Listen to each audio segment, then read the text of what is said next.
Moins de 10 jours avant le premier tour des élections présidentielles, c'est le branle-bas de combat dans tous les départements. En effet, d'ici quelques jours, la propagande électorale et les précieux bulletins de vote arriveront dans toutes les communes. Une opération réglée comme du papier à musique depuis plusieurs mois déjà. L'objectif, c'est qu'on arrive à tout faire partir avec les électeurs et en temps et en heure leur propagande. C'est vraiment l'objectif. Et puis que les communes aient en temps et en heure aussi leurs bulletins pour le jour J des élections.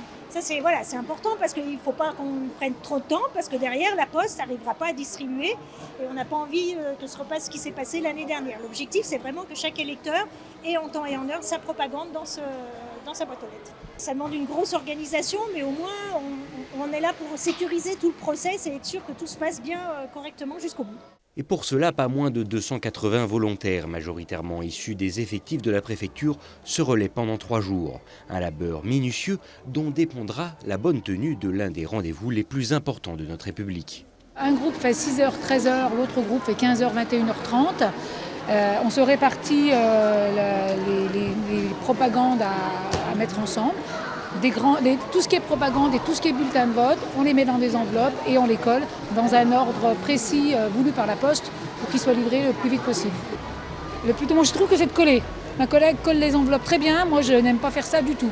Après, on a chacun ce qu'on préfère faire et donc on essaie de s'adapter pour avancer au plus vite. Il faut dire qu'à l'autre bout de la chaîne, les quelques 320 000 électeurs savoyards n'auront que quelques jours pour découvrir le détail des promesses des différents candidats.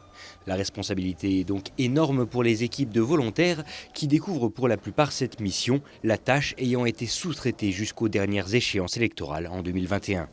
En 3 jours et demi, il faut que l'on traite plus de 12 millions de documents, à la fois pour les électeurs, 7,7 millions de documents et 3,7 millions de bulletins qui seront envoyés dans les communes et dans chaque bureau de vote.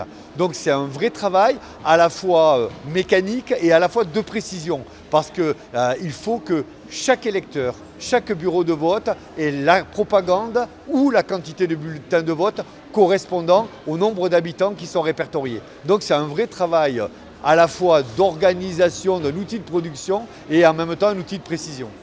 Plusieurs tonnes de papier dont dépendra en partie l'avenir de notre pays. Quant à ce labeur de l'ombre, il reprendra juste après le premier tour afin de préparer au mieux la deuxième phase de cette élection présidentielle.